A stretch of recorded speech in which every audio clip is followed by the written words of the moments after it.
Shalom, people. This is Brother Laws coming at you with another video. And I know it's been a little while since I made a video, but all four of my sons are working right now. So until they can get their own vehicle, me and my wife will be taking them back and forth. And it gets kind of tiresome sometimes, but I'd rather them be working than laying around the house, because despite all the things that's going on in the world, with this war going on and the virus and all these things, it's still things that we need to instill in our children and our offspring, because we see that it is getting desperate times, so much so that some people are withdrawing, off into living off grid, and I think that's okay if it's just you and your wife. But I think if you have kids, children, at least I'm saying, if they're under the age of 16, I don't really think that's a good thing, in the sense of you cutting them off from the world events, because they need to be, how can I say, exposed to certain things so that they themselves can be able to withstand the wiles of the enemy for themselves once they get to the age of accountability. But they just say you withdraw them off into some wilderness place, and then they just say they turn 16, 17, maybe 20, and they decide, hey, look, this is your thing. I don't want to continue to believe the same things that you're believing about God, or that we are the people. I want to go out and experience things for myself. I want to go out and learn things for myself, because now I'm an adult and I need to believe these things because I want to believe. If you have withdrew them from the civilization, not talking about sin. I'm not talking about that you wanted to remain here in this fear so that they could watch HBO or Cinemax and just load themselves up with TikTok. And I'm not talking about that, but I'm saying just being around people that obviously have different understanding than they do, that are not believers or whatever, that this is a time for them to engage. Whereas this is some things that you have already experienced as an adult, and now that you have had your fill, you say, okay, now I'm going to take everybody and I'm just going to pull them away from it. At one time I used to think like that, but over time I had to take in consideration that my children needs to have that right. They need to have that right to withdraw themselves from sin. See, this is the things that came about with the Catholic and the Protestant churches. And then that when a child was what they considered to be of the age of accountability, they would have for the Catholics, it would be when there was a baby, that they would be christened, and they would pour the little water on their head, and they said, now this child is part of the Church of Jesus Christ, and they're saved forever, and they ain't got to worry about nothing. Whereas in Protestantism, in particular, I think is with the Calvinist churches, they had what they call a catechism, where I think about around 12 or 13, and I could be wrong on this, they would have them say, do you understand what this means? And if they would agree, they would say, yeah. And it's sort of the same in the Baptist church and some other churches when, maybe the age group might be different, whereas in some might be, 12, 13, some might say 16, and they'll tell them, do you understand this? Because now you even though we dedicated you at birth to Yah, it is your right. Just like Rebecca, when was it Abraham's servant came to her and said, hey, do you want to come back with me to meet Isaac? And they said, she said, yes, I'll go. But it was the Laban clearly said, hey, it's your choice. And so it's the same, I believe, for us with our children, that if we just arbitrarily just cut everything off, right, and then withdraw them away from even being there. Now, I'm not obviously talking about Sodom and Gomorrah type situations where it's just so ridiculously wicked. You definitely say, hey, I got to get out of this situation. I can't leave my kids in this sort of like that situation. Sort of like, somebody living, let's just say in the 80s in Southside Chicago, where you had this rapid gang infestation, or in South Central LA in the 80s and 90s, rapid. Now I can understand you saying, you know what, I gotta pull me and my family away from this. I'm not talking about in that sense. That's extraordinary situations right there. I heard something coming up behind me, but I'm talking about just normal everyday, what you see outside of those situations. I don't think it's a good move. I really don't.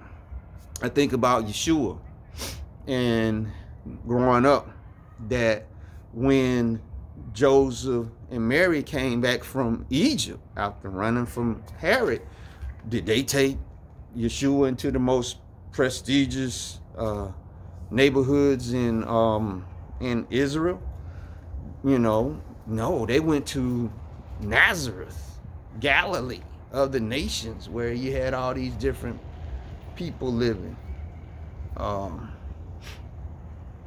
From somebody. That was not a good move. But they took him to a rough area. In fact, so much so that Nathaniel, when Yeshua called him, he said, when he was calling him, and they wanted Philip said, hey, come see a man, Yeshua of Nazareth. He said, what good thing can come out of Nazareth? You understand? And even in the fact that the Most High Father, when he sent his son, he sent him at a time when, there was not a lot of technology. In the fullness of time, he didn't send them. He sent them at the time that you would have to, dig a hole and squat down to use the bathroom. He sent them at a time when, you would have to dig a well and get your water. He sent them at a time when disease and stuff was taking out people, where girls had to start giving birth at a very young age, because most people's age expectancy was not to live past 30 or into their 60s and 70s. It wasn't expected that. He sent them at that time. He sent him. He could have said, you know what? Well, I want to make sure that Yeshua had the best outcome of succeeding. I'm gonna send him in the technological age, where got running water, he got toilets. No, he didn't send him at that time. He sent him when it was rough. He sent Yeshua at the time that the Romans had control over the nation. He sent him at that time that the Edomite Jews were mixed in there with the rest of the nation. And it was religious corruption everywhere. That's when he sent them. He sent them at that time. He could have said, maybe if I send them there, and don't get me wrong, because a lot of times when Yeshua was doing his ministry, which he only did it for three years, understand this. But when he was doing, a lot of times he did withdraw himself off into the deserts of Judea, and then he would come back. But it was times that he did live and even work in the big cities, in the rough places, like Capernaum. He had a house. He had a house. Read it in the scripture. He had a house in Capernaum. And it must have been so bad, because when he warned them, he said, "Oh, Capernaum and Bethsaida, if the great works that had been done and you were done in Sodom and Gomorrah, or was it Nineveh, one of them," he said they would have repented long ago in sackcloth and ashes. So he must have been around a lot of crazy stuff in those cities, because listen, those people were doing some of the same things we were engaging. They was engaging in phony divorces. They was engaging in hypocrisy, robbery, tax evasion. Same thing we're dealing with now, except they didn't have the technology to go with it. But this is when he sent it, Yeshua. He sent him into that time. So it would be incumbent upon us to not try to snatch our kids out of the world in that sense, because we could be shortchanging them when they have to get out there on their own and understand what they have to resist. But if they have never had to resist or seen what they had to resist, they're going to fall quickly. And that's why a lot of times you see what they call church girls or church boys, when they get to a certain age, they go to school or go somewhere, and then they go off. And they go off into their world, and a lot of them come back, but a lot of them don't. A lot of them go into stuff and they never come out. They die in their sins and they go to hell, because when they got out there, they was like, man, I wish I had known about this when I was young. You see, because sometimes people do things because they want to please those that are around them, but when they're not around those certain people and they have a choice to do what they want, they do it, and they do it till they satisfied. And some of them never get satisfied and just do it all their life. You read about it. I remember reading a story about Lionel Richie. Lionel Richie at one time wanted to be a priest. He actually wanted to be a priest. Now, the story is still kind of sketchy in my mind. I remember that because I think he grew up Catholic, or either he grew up Catholic or he knew something about Catholic people. But he wanted to be a Catholic priest, if you can believe that, at one time. So, looking at that, you see, not that he made any raunchy songs or bad songs. I'm not saying that he didn't. To me, some of his songs were pretty decent, but I'm saying it's the fact that he went from that and going to Tuskegee Institute, or as it was called back then, and going from wanting to be a Catholic priest to being part of the Commodores, where he said the main reason that he joined the Commodores is because he wanted to be around with the women. You understand what I'm saying? So what was the motivation for him wanting to be a Catholic priest? You understand? But when he really sat and thought about what he really wanted to do, he wanted to be around the women. So we had to be very careful with that too, where we're saying, oh, you're going to be a preacher, and you're going to be a missionary, and you're going to be this, and you're going to be that. Let them walk into that. Let's keep prayer on. Let's point them in the way that they should go. No doubt about that. But I'm saying, if you pulling them out away from everything into the wilderness as children, I don't really know if that's a good move right there. even to this thing of, people say, well, you gotta be careful about technology. We gotta be careful of the cell phone.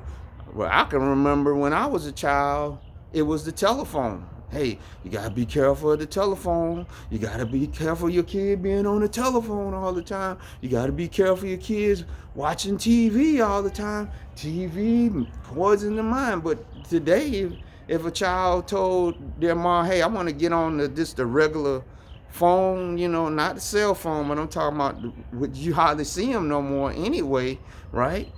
People, no parents wouldn't be worried about that. They'd be like, telephone, he could be getting the worst stuff. He could be on internet.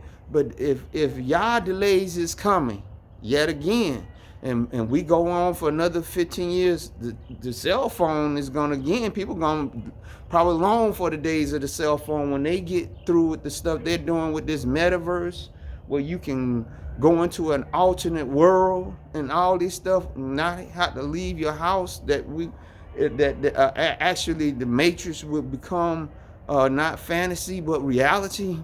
People probably be longing for the days of their kids being on the cell phone all the time. We had been inside of the metaverse, going through all kinds of crazy, wicked, diabolical adventures in this metaverse thing. So we have to be careful what we, how we handle this. And I don't know, again, what your situation is with your children, because again, you could have some children that might desire to want to, live the wilderness. But I think about, and I'm getting ready to end this video, but I think about that it's a show that came on Discovery about this family in Alaska or something. I guess they all lived in the wild or something. I can't remember the name of them, but apparently the mom and the dad went to Alaska and they wanted to live out in the woods, and they wanted their kids to live away from everybody, and they had a bunch of kids. But my thinking is, and forgive me if you think my way of thinking is weird, but I'm thinking they got these sons and daughters. How is the sons and daughters gonna know how to approach the opposite sex if all they got is each other? All you got is your sister, or all you got your brother there. You understand? Unless you are gonna allow some kind of weirdness to go on, they're gonna need to be around other boys and girls, other men and women. They gonna have to. But if you got them living back in the woods, and then apparently what ended up happening is different stories start coming out that, hey, they wasn't always in the wild the whole time. They had towns that were actually around there, and that the family from time to time would go into these towns. So the premise of the show was kind of false. and after I heard that, I felt kind of a little relieved, because I said, that's not really fair to their sons and daughters, if they did not give them exposure around other boys and girls, other men and women. Because I think it was one episode where it was one of the boys, I guess, they had people writing into the show, and they was talking about, they wanted them, they had some ladies that said they had wanted to meet some of the sons, and they was, I guess they was talking to the boys about, what do you think about that? And they was like, heck, I don't need that. I got my brothers and my sisters here, and we got these woods out here. I don't need that. But they want to come up here to meet me, and like I said, it really turned out to be totally false, that they was not around anybody. Because I think it was other people probably that was thinking the same way that I was thinking, that, man, how these kids gonna meet anybody? So again, the Bible said, turn up a child in the way he should go, and when he or she gets old, they won't depart from it. We got to be careful what direction we put them in. You got to be careful of that. So with that, I want you to leave a comment. I want you to subscribe, and I want you to just continue to pray my strength in Yah. Be blessed.